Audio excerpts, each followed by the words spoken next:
आदिल तेली ने लेह से मनाली तक साइकिल पर चलकर 477 किलोमीटर का फासला 29 घंटे 18 मिनट और 21 सेकंड में तय करके एक और गिनीज वर्ल्ड रिकॉर्ड कायम करने का दावा किया।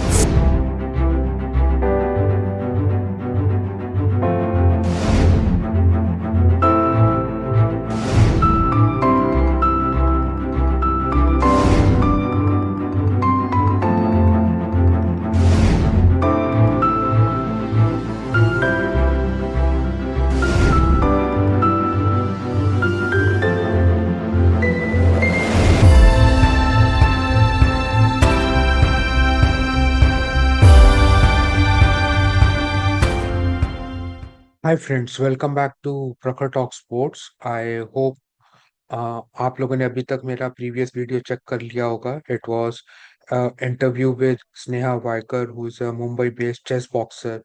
I wanted to talk to Sneha because what happened with her.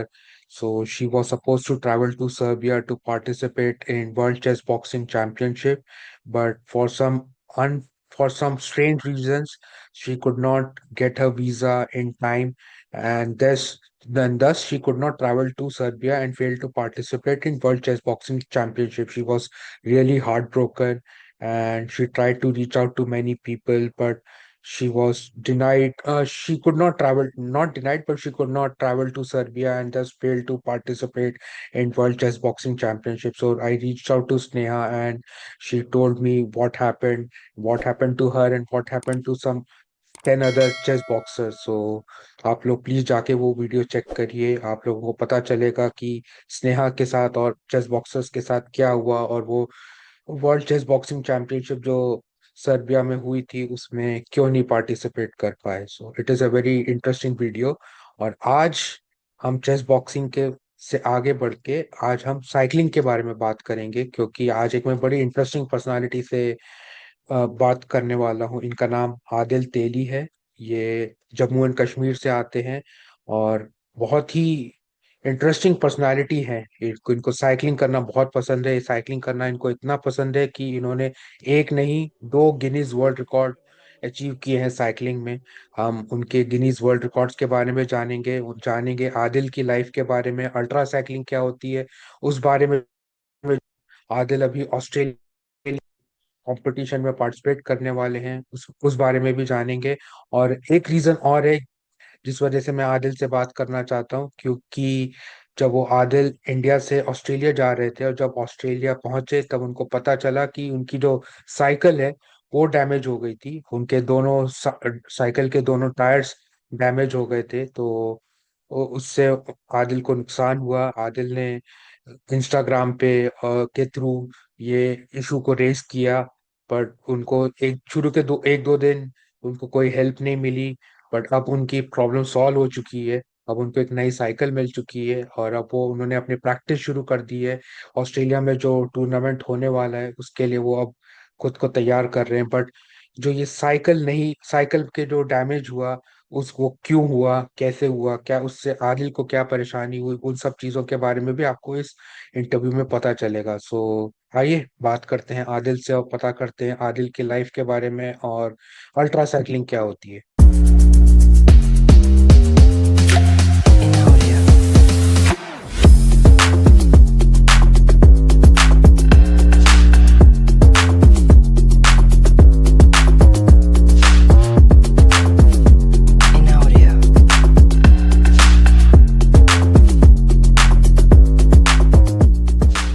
Adil, thank you so much for sharing your time for this interview. आप ऑस्ट्रेलिया में हैं और ऑस्ट्रेलिया में भी 9 बज रहे होंगे, कुछ 9 सवा 9 बज रहे होंगे। और इंडिया में प्रेसली यहाँ पे अभी हाँ 9:30। इंडिया में यहाँ पे अभी 3:30 4 पौने 4 के आसपास हो रहे हैं, कुछ 4.5 घंटे का फर्क है। तो आप वहाँ पे रात हो रही है स्टिल, आपने टाइम। और आज आपका फर्स्ट डे था आपकी जब आपने अपनी प्रैक्टिस रिज्यूम की है। So still thank you so much for sparing the time for this interview. Okay, तो आज शुरू करते हैं बातचीत। और आप ये बताइए, आपकी साइकिलिंग की जर्नी की शुरुआत कैसे हुई। बेसिकली साइकिलिंग मैंने ऑलमोस्ट 2013 में स्टार्ट की थी। जी। बट जस्ट नॉर्मल साइकिलिंग की थी, लाइक एज अ मतलब जो हम डेली बेसिस पे डेली नीड्स पे यूज करते हैं, जैसे हम्म बाजार जाते हैं या कुछ भी ग्रोसरी आइटम्स लेते हैं। सो हम्म वहां से मतलब चलना शुरू हो गया, लेकिन ये नहीं पता था कि जिंदगी भर फिर साइकिल ही चलाना पड़ेगा। जी तो वो चीज है, बट ओके हाँ, इट वाज 2013 की जब मैंने पहला हम्म साइकिलिंग किया था। एंड फिर हम्म धीरे धीरे प्रोफेशन में बदलता गया। हम्म अच्छा मैंने आपने मुझे पहले भी बताया और बहुत जगह आपने और इंटरव्यूज में बताया कि आपके फादर ने एक बहुत इंपॉर्टेंट रोल प्ले किया है। आप जो आज साइकिलिस्ट बने, तो आपके फादर ने आपको एक पहली आपकी लाइफ की पहली साइकिल दी थी, तो उस किस्से के बारे में थोड़ा बताइए। बेसिकली जब मैंने पहली साइकिल परचेज की थी, और जी तब कहूँ कि मैं एक मिडिल क्लास फैमिली से बिलोंग करता हूँ, और जी 3,000 साइकिल ली थी, जो एक जी नॉर्मल साइकिल थी, वो पापा ने दिलवाई थी। एंड मैं हम्म बहुत ज्यादा उस दिन की, मैंने आज साइकिल लाई है, ये वाली साइकिल मिली है मुझे, जो मतलब एक जी डिफरेंट डिफरेंट लुक में हम्म थी। एंड पापा ने वो कैसे मैनेज की थी, क्योंकि 300 रुपीज पर डे अर्न करना, फिर मुझे साइकिल देना, आप इमेजिन कर सकते हैं कि कितना ज्यादा मतलब सपोर्ट हम्म करते थे वो दिनों भी। हम्म हम्म और मेरी जो सिस्टर्स थी वो नीडलिंग का काम करती थी, लाइक मतलब डेली बेस पे काम करती थी वो लोग, तो उन्होंने भी बहुत ज्यादा सपोर्ट किया। कभी मुझे ये महसूस नहीं दिलाया कि हमारे घर में कुछ प्रॉब्लम चल रही है या हमें कुछ फाइनेंशियल इशू चल रहे हैं। हम्म वहां से चलता आया था कि अगर मेरा पापा कंटिन्यूअसली काम करता है, तो मुझे कभी भी महसूस नहीं दिलाया कि मैं डेली वेज का काम करता हूँ, लेबर का काम करता हूँ।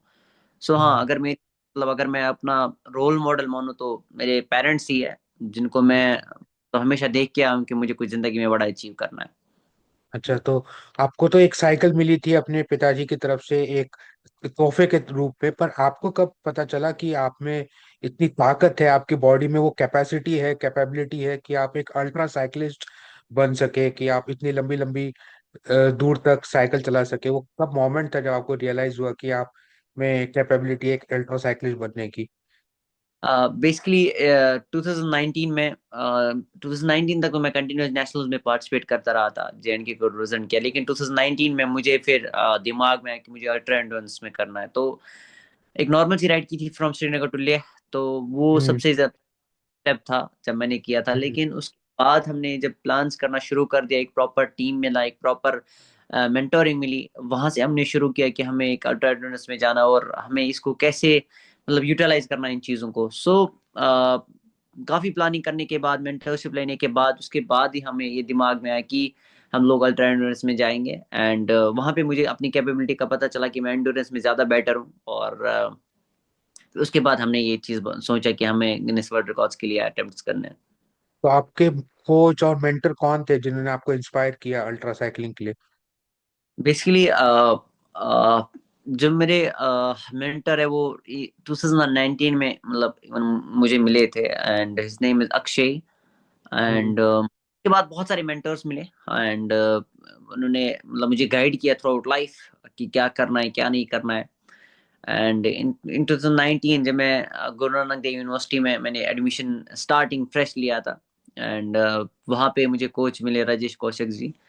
तो उन्होंने भी बहुत ज्यादा गाइडेंस की थी। एंड हाँ मतलब मेंटरशिप मुझे लगता है कि बहुत ज्यादा जरूरी है, जो आपको एक रास्ता दिखाते हैं कि हमें लाइफ में आगे क्या करना है, कैसे आगे बढ़ना है।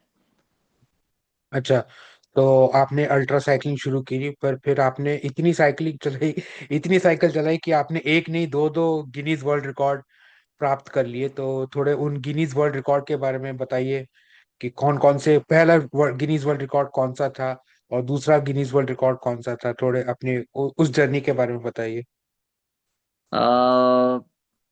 बेसिकली जो मेरा पहला गिनीज वर्ल्ड रिकॉर्ड था वो था कश्मीर टू कन्याकुमारी, जो हमने बीट जी किया था एक मार्जिन से।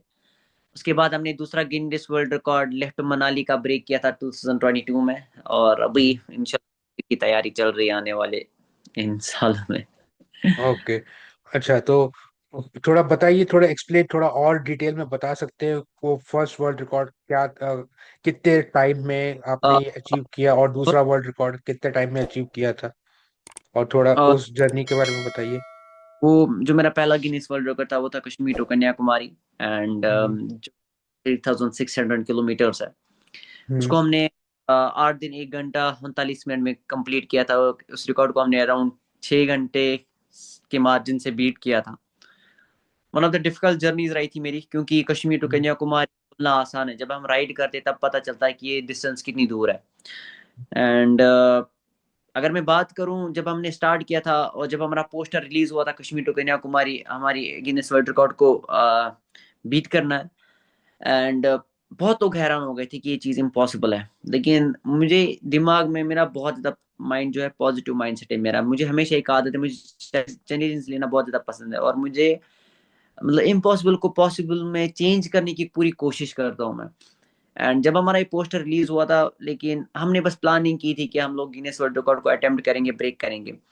एंड उसके बाद लेकिन उसको स्पॉन्सर्स की बहुत ज़्यादा ज़रूरत थी। उसके बाद हमने बहुत से स्पॉन्सर्स को ट्राई किया, एंड दिक्कतें ये आई कि स्पॉन्सर्स नहीं मिले टाइम पे। हम लोग बस प्लान बना रहे थे, हम उसको एग्जीक्यूट नहीं कर पा रहे थे। लेकिन हमारा सबमिशन हो गया था गिनीज वर्ल्ड रिकॉर्ड के लिए। जब हमारा सबमिशन एक्सेप्ट हो गया कि आप इस अटेम्प्ट को ले सकते हो, तो फाइनली एक स्पॉन्सर ऑन बोर्ड आ गया उस टाइम, एब्रॉक एग्रो।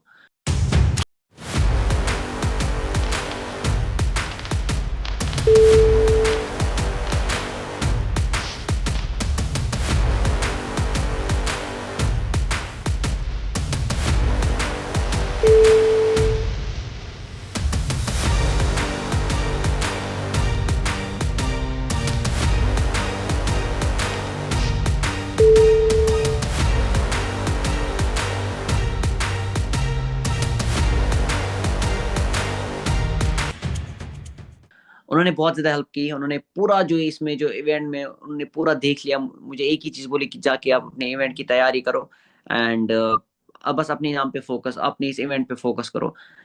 लेकिन मुझे पता था मुश्किलात बहुत ज्यादा आने वाली है, क्योंकि मुझे पूरी टीम की जरूरत थी। मुझे न्यूट्रिशनिस्ट, मैकेनिक, फिजियो, एंड और जो मेरे ड्राइवर्स थे, मतलब जो गाड़ियों में उनको पीछे थे क्रू के साथ। मतलब मुझे पता था कि इनको पूरा जो पेमेंट, इनको मतलब जो मेरी टीम है इनको भी देखना है, फिजियो को देखना है, न्यूट्रिशनिस्ट को देखना है, कैमरामैन को देखना है, मैकेनिक को देखना है, जो पूरी टीम साथ चलती है इसमें। तो उसके बाद जब हमारा टाइम आया था अटेम्प्ट को स्टार्ट करने का, तो हमारा लाल चौक से स्टार्ट हुआ था 2021 में 7:30 बजे। ड्यूकाम ने मेरा फ्लैग ऑफ किया था। तो पूरे दिन बारिश पड़ रही थी, पंजाब में बारिश पड़ रही थी, दिल्ली में बारिश पड़ रही थी। जब हम नागपुर को मतलब क्रॉस क्रॉस करने लगे, उसके बाद मौसम में चेंज आने लगे। उसके बाद जब हम नागपुर, ग्वालियर, सागर इन सिटीज में आगे पहुंचने लगे, तो गर्मी बहुत ज्यादा बढ़ गई और अनबेरेबल पेन। मतलब पूरे दिन साइकिल चलाना, फिर रात में भी साइकिल चलाना, और छोटे छोटे नैप्स लेना, आप समझ सकते हैं कितना ज्यादा अनबेरेबल पेन होता है। सो उसके बाद कंटिन्यू ये सिलसिला चलता रहा पूरे 8 दिन, और अनबेरेबल पेन रहा। छोटे छोटे ब्लस्टर्स निकलते थे शेडल एरिया में। और ये था कि नहीं, हमें ये चीज को चेंज करना, हमें इस गिनीज वर्ल्ड रिकॉर्ड किसी भी हाल में बीट करना है। पहली सज ये टारगेट्स मिले थे कि इसने इस इतने किलोमीटर हमें आज के दिन में निकालने, इतने किलोमीटर हमें आज के दिन में निकालने। सो पूरी टीम का सपोर्ट था, एंड मैं कहूँगा कि सभी की डेडिकेशन थी कि कंटिन्यूसली सपोर्ट कर रहे थे। और ऐसे ही चलता रहा पूरे 8 दिन। जब 7वें दिन की रात आने आ रही थी, एंड 8वां दिन फिर शुरू होता, मैं 500 कुछ किलोमीटर दूर था। एंड उसके बाद लेफ्ट नी में मेरी थोड़ी बहुत इंजरी आई थी, और वहां पे मतलब लाइक मैंने मम्मा को फोन मिलाया कि बहुत ज्यादा पेन हो रहा है। वहां से मोटिवेशन मिली, बहुत सी चीजें माँ ने बोली, और अपने स्ट्रगल को याद किया, अपने पेरेंट्स की स्ट्रगल को याद किया, और वहां से फिर से कंटिन्यू किया। और पूरी टीम जब हमारी लास्ट के किलोमीटर रहे थे, गाड़ियों की जो गाड़ियों में पीछे मेरे क्रू मेंबर्स है वो खिड़कियों से बाहर निकलते, मतलब वो सीन मुझे अभी याद पड़ रहा है कि कितना ज्यादा शाउट कर रहे थे वो। मतलब फाइनली वो डिड इट। एंड जब मैंने वो फिनिश किया वहां पे, मैं पूरा रोया, क्योंकि मैं पैरों पे खड़ा नहीं हो रहा था। तो और आप देख रहे हैं ये 9 बजे हमने रिकॉर्ड ब्रेक किया।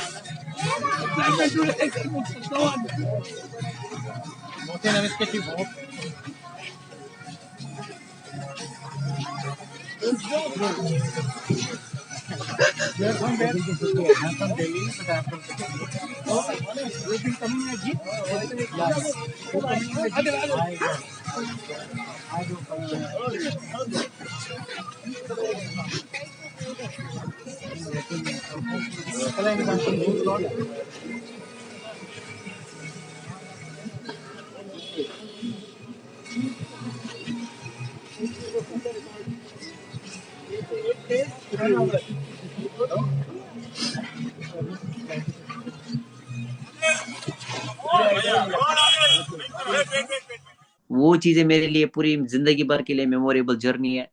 और जो मेरा पहला गिनीज वर्ल्ड रिकॉर्ड था, यस दैट्स ऑल। तो इतनी डिफिकल्टीज के आपको इतनी फिजिकल डिफिकल्टीज हुई, इतने चैलेंजेस आपको का सामना करना पड़ा, तो पर उसके बाद क्या मोटिवेशन था कि अपने अपने एक और गिनीज वर्ल्ड रिकॉर्ड को चेज किया और वो भी कंप्लीट कर लिया? तो वो क्या जब मोटिवेशन था कि मुझे जब एक और वर्ल्ड रिकॉर्ड के पीछे जाना है, दूसरे एक और वर्ल्ड रिकॉर्ड के पीछे जाना है? जब आप कुछ जिंदगी में अचीव करते हो, आपको फिर क्यूरियोसिटी बढ़ जाती है कि हमें भाई और कुछ अचीव करना है। वही चीज मेरे जहन में है अभी। मुझे हर महीने हर दिन दिमाग में रहता है व्हाट्स नेक्स्ट, क्या करना है मुझे। मतलब मुझे अच्छा लगता है, मैं मतलब लाइक मेरा दिन जब शुरू होता है मॉर्निंग में, मैं मतलब समटाइम्स मैं लिखता भी हूँ कि मुझे पूरे दिन अब करना क्या है। तो मैं हमेशा एक स्टेप फॉरवर्ड सोचता हूँ कि व्हाट्स नेक्स्ट। ये मेरी आदत है कि मुझे अब कल के बारे में मैं बहुत ज्यादा सोचता हूँ कि मुझे अब कल क्या करना है। ऑब्वियसली ये सही है कि लाइफ इज अनप्रिडिक्टेबल, लेकिन हमें पॉजिटिव सोचना बहुत ज्यादा जरूरी है कि हमें आगे क्या करना है। मतलब मैं समझता हूँ ड्रीम्स के बगैर लाइफ कुछ भी नहीं है। जब तक आप ख्वाब नहीं देखेंगे, आप किसके पीछे भागेंगे। तो ये चीज बहुत ज्यादा जरूरी है। तो सपने देखना बहुत ज्यादा जरूरी है, और मैं मानता हूँ कि सपने सपने बड़े देखने चाहिए। एटलीस्ट अगर आप वहां तक नहीं पहुंच पाओगे, लेकिन उससे थोड़ा नीचे तो पहुंच पाओगे। अगर पहले ही हम छोटा सोचेंगे तो ऑब्वियसली हम वो भी नहीं कर पाएंगे फिर। तो इसलिए ड्रीम्स है जो काफी अच्छी बड़ी ड्रीम्स सोचो कि आप उनके लिए मेहनत करो। जब मेरे लेफ्ट मनाली का दूसरा अटेम्प्ट था, तो सेम टीम थी मेरी, और उसके 45 डेज पहले मैं लद्दाख चला गया था हाई अल्टीट्यूड में ट्रेनिंग करने के लिए। खरदुंगला में मैंने बहुत सारी राइड्स की, और मुझे पता था जो आने वाला अटेम्प्ट है हाई अल्टीट्यूड पे चलना है पूरा 5 पासेस ऐसे जो डिफिकल्ट टेरेन्स है। और इसलिए मैं पहले ही लद्दाख ऑलमोस्ट 2 महीने पहले चला गया था। 45 डेज अबो थे वो। एंड वहाँ पे एक्लेमेटाइज किया मैंने खुद को, और पूरा फिट किया मैंने। उसके बाद हमारा गिनीज वर्ल्ड रिकॉर्ड वेबसाइट से टीम से कंफर्मेशन आया कि आप इस अटेम्प्ट को ले सकते हो। उसके बाद आई थिंक 9 सितंबर को हमने ये अपना अटेम्प्ट लिया था, 9 और 11 सितंबर। गुड मॉर्निंग कश्मीर देख रहे हैं आप। एक बार फिर से आपका इस्तकबाल करते हैं। मारूफ कश्मीरी साइकिलिस्ट आदिल तेली ने लेह से मनाली तक साइकिल पर चलकर 477 किलोमीटर का फासला 29 घंटे 18 मिनट और 21 सेकंड में तय करके एक और गिनीज वर्ल्ड रिकॉर्ड कायम करने का दावा किया। 2020 में कश्मीर से कन्याकुमारी तक world Guinness record holder cyclist Adil ने 35 घंटे 32 मिनट 22 सेकंड का साबिका लेह से मनाली रिकॉर्ड तोड़ दिया, जो 11 अक्टूबर 2020 को भारत ने बनाया था। आदिल तेली ने न्यूज 18 जम्मू कश्मीर के हमारे नुमाइंदे मुनीर हुसैन हुर्रा के साथ फोन पर बातचीत करते हुए कहा कि वो अल्लाह ताला का शुक्र अदा करते हैं कि जिसने उन्हें एक और गिनीज वर्ल्ड रिकॉर्ड दर्ज करने की ताकत बख्शी, और इन्हें इंतहाई खुशी है। इससे कबल 9 सितंबर की सुबह सेक्रेटरी टूरिज्म कश्मीर सरमद हफीज ने टीआरसी ग्राउंड श्रीनगर में आदिल को हरी झंडी दिखाकर रवाना किया था। 2019 में तेली ने श्रीनगर से लेह तक 440 किलोमीटर का एक और साइकिलिंग सफर 26 घंटे और 30 मिनट में तय किया। अब वो वादी के बहुत से साइकिल सवारों के लिए एक तहरीक बन चुके हैं। ओके, और वो भी आपने साइकिल चलाई और वो भी रिकॉर्ड बीट कर दिया। और जब आपने सेकंड सेकंड रिकॉर्ड बीट, जब आपने अपना सेकंड वर्ल्ड रिकॉर्ड अचीव किया, तब तब आपकी क्या फीलिंग्स थी, क्या इमोशंस थे? थोड़ा उस बारे में बताइए।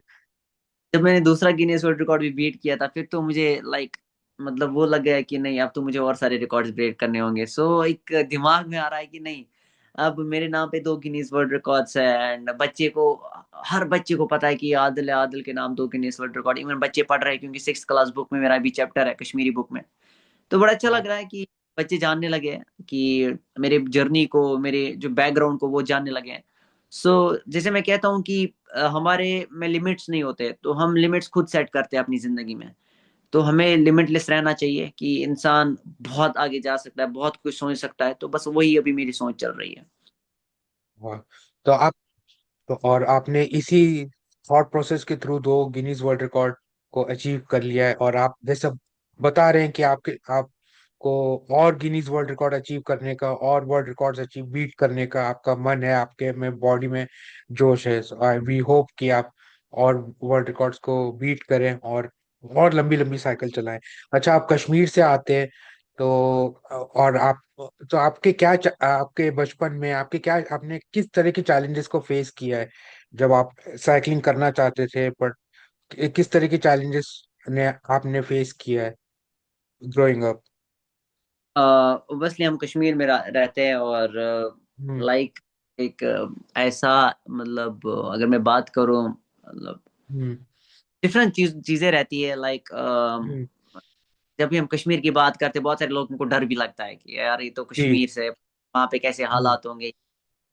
हम्म। तो वो चीजें सोचते हैं। हम्म। लेकिन ये है कि कश्मीर से मुझे बहुत ज्यादा सपोर्ट मिला। जो लोगों ने मुझे प्यार दिखाया वहां पे, मतलब सपोर्ट, मतलब इमोशनली, समटाइम्स फाइनेंशियली, मतलब बहुत ज्यादा सपोर्ट किया मुझे।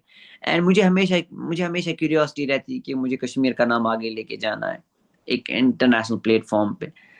सो वो चीज था। लेकिन बहुत ऑब्वियसली हम ब्लेस्ड है जब हम कश्मीर में रहते हैं, बिकॉज हमें हर एक, मतलब क्लाइमेट मिलता है। हमें ठंड भी मिलती है, हमें धूप भी मिलती है। हमारे हमारे वैसे हमारे समर्स, विंटर्स, ऑटम, हर सीजन हमें मिलता है हमारी ट्रेनिंग करने के लिए। स्पेशली हमारे पास माउंटेन्स रहते हैं, हमारे पास प्लेन्स रहते हैं, तो हमें अच्छा लगता है कि हम लोग हाई ऑल्टीट्यूड पे रहते हैं, हाई ऑल्टीट्यूड पे ट्रेनिंग करते हैं, जो कि हमें एज अ साइक्लिस्ट मुझे बहुत ज्यादा हेल्प करता है। अच्छा, साइकिलिंग पे थोड़ा और डीप में जाते हैं। साइकिलिंग एक बहुत एक्सपेंसिव स्पोर्ट है, आसान नहीं है साइकिलिंग में एक करियर बनाना। सो थोड़ा आप समझाना चाहेंगे कि कितना एक्सपेंसिव हो सकता है साइकिलिंग में करियर बनाना? जो आपके लेवल के जो साइकिलिस्ट होते हैं, उनकी साइकिल्स की क्या कॉस्ट होती है, कितनी एक्सपेंसिव होती है वो साइकिलिस्ट, और कौन कौन से इक्विपमेंट्स चाहिए होते हैं आपके लेवल पे साइकिलिंग करने के लिए? देखिए, जब मैंने पहली बाइक परचेज की थी वो मैंने 3,000 की थी। तो जी। जो बाइक यूज कर रहा हूँ वो ऑलमोस्ट 6 लाख रुपीज की है। हम्म। तो आप समझ सकते हैं कि इससे महंगी बाइक्स भी आती है। 10 लाख रुपए की साइकिल आती है, 15 लाख रुपए की साइकिल आती है। तो डिपेंड करता है कि ऑब्वियसली बजट पे डिपेंड करता है कि क्या कौन सा हम परचेज कर सकते हैं। इवन है ये बहुत ज्यादा एक्सपेंसिव गेम। इवन हम जो शूज यूज करते हैं वो भी 30-40 हजार का आता है। इवन जो हम सूट पहनते हैं, इसका जो यूनिफॉर्म जो सूट रहते हैं वो भी 10-15 हजार की आती है। तो ओवरऑल ये बहुत ज्यादा एक्सपेंसिव गेम है। हाँ, लेकिन जब एक बच्चा गेम शुरू करता है, ऑब्वियसली इक्विपमेंट्स मैटर करते हैं।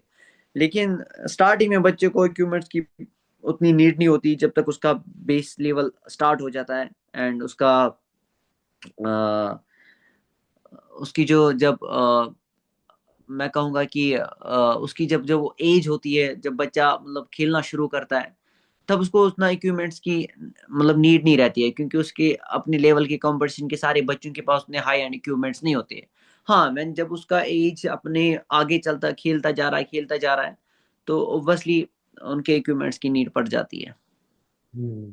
तो काफी एक्सपेंसिव है यार, जैसे आपने कहा 15 लाख 20 लाख तक की साइकिल्स आती है, आपके जूते भी 30-30 हजार के आते हैं। So it needs a lot of funding, it needs a lot of money for to become a champion cyclist like you. अच्छा, एक सांझा जो एक एनजीओ है, उन्होंने बहुत एक वाइटल रोल प्ले किया है आपके लाइफ में, आपको सपोर्ट करने में। सांझा ने और कश्मीर के और दो तीन अच्छे टॉप लेवल एथलीट्स को, आरिफ खान सर हैं, उनको भी बहुत सपोर्ट किया है। तो सांझा ने क्या रोल प्ले किया है आपके आपकी एथलेटिक जर्नी में, आपकी स्पोर्टिंग सक्सेस में? व्हाट रोल है सांझा प्लेड? ऑब्वियसली सांझा ने भी बहुत ज्यादा मतलब अच्छा रोल निभाया है मेरी जिंदगी में। क्योंकि व्हेन इट कम्स सपोर्ट, जब भी मुझे नीड पड़ती थी, कुछ भी मुझे लाइक न्यूट्रिशन की नीड पड़ती थी, मैं उनसे बोल देता था। इवन जबर उनका भी बहुत अच्छा रोल रहा है। इवन जब भी मुझे मतलब, या इवन ड्यूरिंग रिकॉर्ड्स में मुझे कुछ नीड होती थी, इवन इन ऑस्ट्रेलिया। एंड बहुत सारी चीज़ों का मुझे सपोर्ट मिला, and I am really thankful कि वो मेरी जर्नी में है, और उनकी वजह से जर्नी कंटिन्यू भी चल रही है स्पोर्ट्स की। सो मैं सबको थैंक यू बोलना चाहूँगा, लाइक सांजा एंड स्पैन एंड जबरवन। इन्होंने बहुत ज़्यादा हेल्प की। इवन लाइक अभी मैं ऑस्ट्रेलिया में हूँ, यहाँ पे इवन जेट स्टार के साथ पूरा अभी सॉर्ट आउट हो गया, and I am really thankful to Kashmiri association जिन्होंने बहुत ज़्यादा हेल्प की, लाइक शीन एंड एवरीथिंग जो भी मेरी लाइफ में पार्ट बने हैं, एंड उन सबको मैं थैंक यू बोलना चाहूँगा। That is so nice of you. अच्छा, अभी आप ऑस्ट्रेलिया में हैं, जहाँ पे एक ग्रैंड फोंडो वर्ल्ड सीरीज की साइकिलिंग टूर्नामेंट होने वाला है। इस टूर्नामेंट के बारे में एक्सप्लेन करिए, क्या है ये टूर्नामेंट और कब से ये टूर्नामेंट स्टार्ट होने वाला है, और इसकी प्रिपरेशंस आपकी कैसी रही हैं? देखिए अभी मैं बिल्कुल 6 दिन में वर्कआउट नहीं कर रहा था, मैंने अभी जस्ट ग्राउंड वर्कआउट कर रहा था मैं। जी। And basically the reason is कि मेरी जो बाइक थी वो टूटी थी जब मैं सिंगापुर से मेलबर्न आ रहा था। हम्म। आज मैं वापस पे चढ़ा हूँ, बड़ा अच्छा लगा मुझे। ये जो ग्रैंड फोंडो की सीरीज है, ये इसमें क्वालिफिकेशन रेसेस रहती है वर्ल्ड वाइड, एंड हम्म। उसी के रेस में मैंने दुबई में खेला था, एंड इसमें जॉर्डन में भी क्वालिफिकेशन रेस, इसमें तुर्की भी क्वालिफिकेशन रेस रहती है, इसमें जापान में भी रहती है। सो ओवरऑल जो ये मतलब वहां से क्वालिफाई होकर राइडर्स अभी फाइनल सीरीज का लेग अभी ऑस्ट्रेलिया में खेलेंगे, जो कि अभी 16 से 19 तारीख को होनी है, एंड मैं मास स्टार्ट खेलने वाला इवेंट जो 135 किलोमीटर की रेस होने वाली है।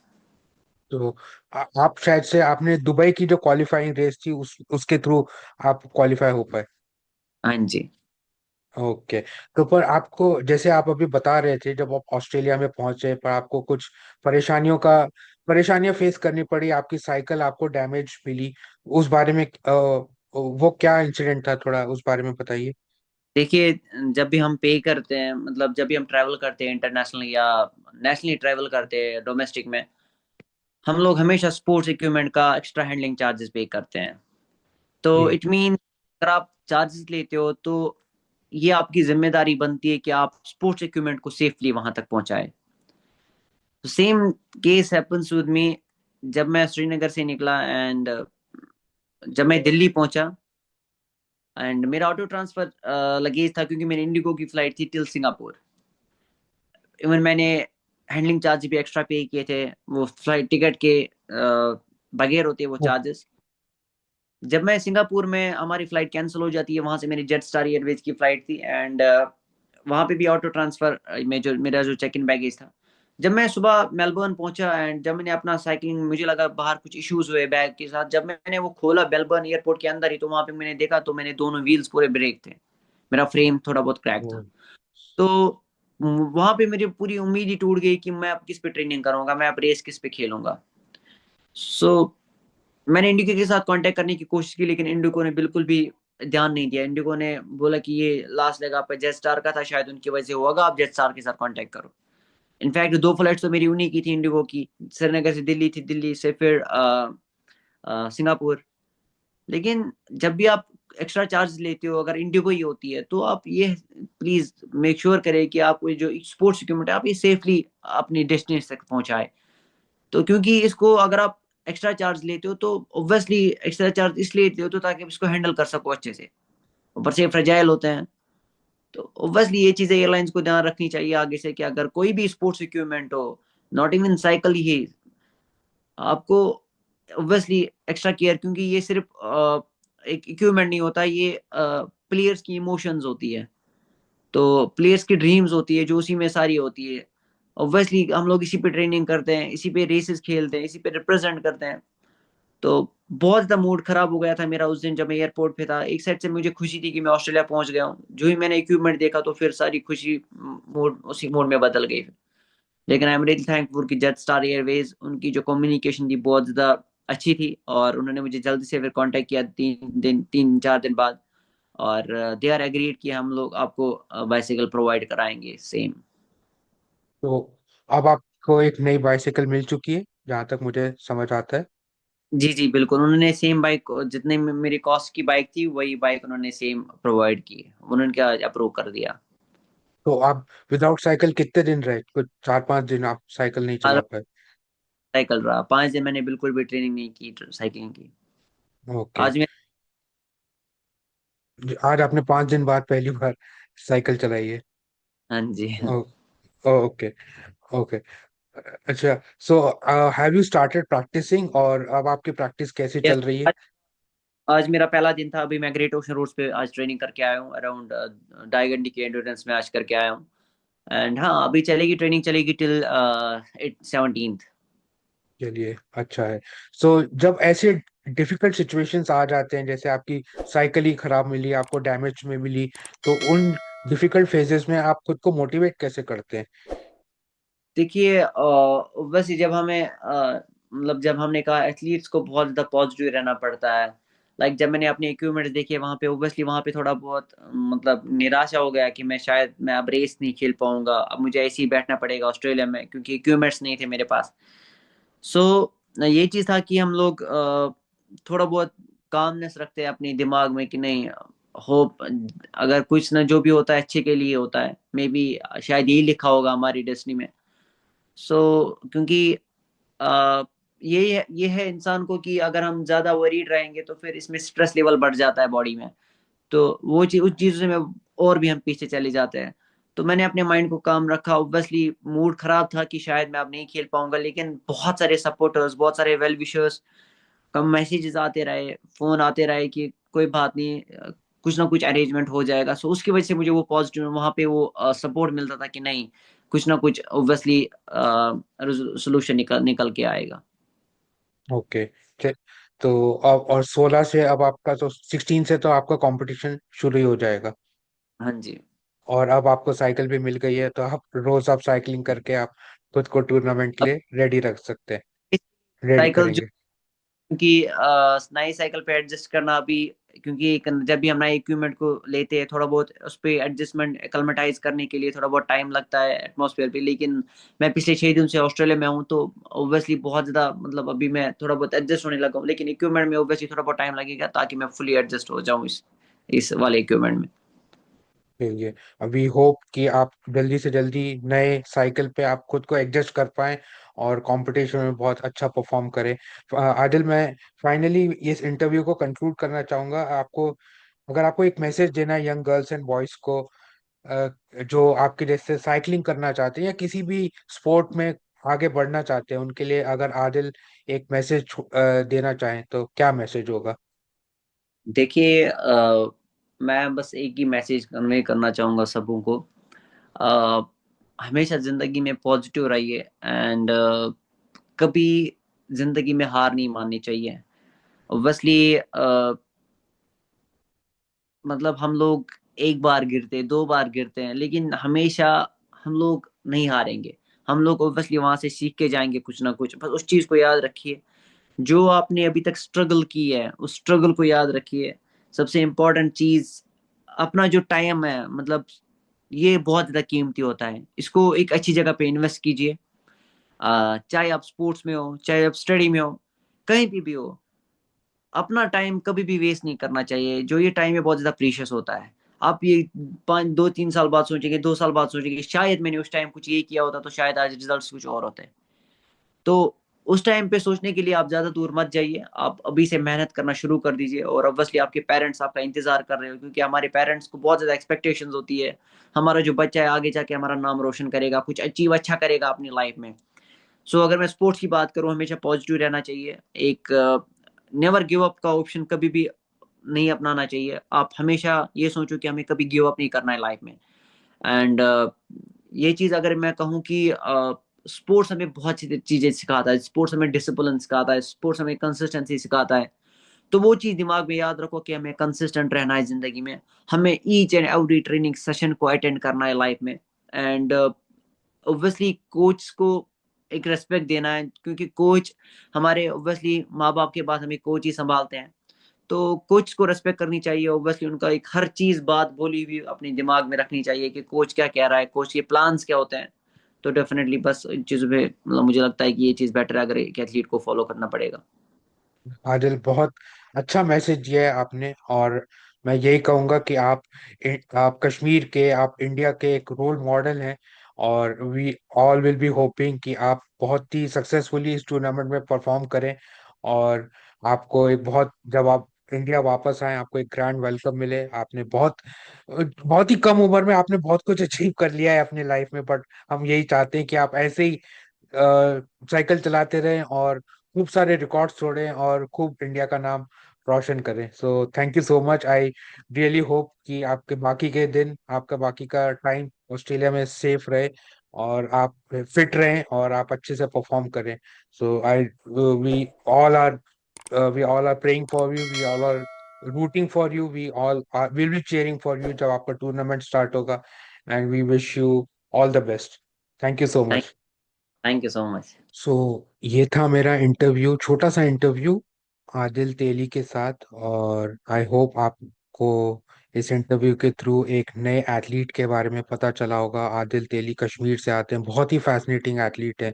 इतनी छोटे से ही इंटरव्यू में उन्होंने इतनी अच्छी अच्छी बातें बोली, और उन्होंने पर ये भी बताया कि उनको क्या तकलीफ हुई ऑस्ट्रेलिया, जब वो ऑस्ट्रेलिया पहुंचे तो उनको उनकी साइकिल डैमेज्ड मिली, तो उसके वजह से उनको क्या किन किन परेशानियों का सामना करना पड़ा। सो बहुत ही अच्छे एथलीट हैं आदिल, दो गिनीज वर्ल्ड रिकॉर्ड होल्ड करते हैं अल्ट्रा साइकिलिंग में। It is not easy to cycle 5 kilometres, but उन्होंने तो कश्मीर से कन्याकुमारी और एक दूसरा वर्ल्ड रिकॉर्ड भी अचीव किया है। तो बहुत ही चैंपियन एथलीट है, और अभी फिलहाल ऑस्ट्रेलिया में है और ऑस्ट्रेलिया में पार्टिसिपेट करेंगे अपने ग्रैंड ग्रैंड फोंडो टूर्नामेंट में। सो अगर आप इस वीडियो को देख रहे हैं, वो टूर्नामेंट शुरू होगा अक्टूबर 16 से।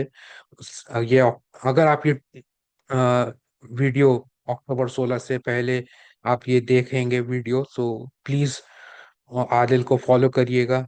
उनकी न्यूज़ अपडेट्स मैं कोशिश करूंगा कि आपको मेरे इंस्टाग्राम हैंडल के थ्रू बताता रहूं कि का आदिल की क्या कैसी परफॉर्मेंस रही है उस टूर्नामेंट में। और प्लीज आदिल को सपोर्ट करिए। और कैसे लगी आपको मेरी बातचीत आदिल के साथ, मुझे ज़रूर बताइए। कमेंट सेक्शन में कमेंट करिए। इस वीडियो को ज़रूर लाइक करिए, शेयर करिए, सब्सक्राइब करिए मेरे चैनल को। और ऐसे ही आदिल जैसे फैसिनेटिंग एथलीट्स की स्टोरीज मैं अपने यूट्यूब चैनल प्रखर टॉक स्पोर्ट्स पे लाता रहूँगा, और आप लोगों को और स्पोर्ट्स के बारे में आप लोगों का इंटरेस्ट जगाते रहूँगा। So thank you so much for watching this video, and stay tune for to know कि अगला वीडियो किसके बारे में हो सकता है। So let's see. Thank you so much.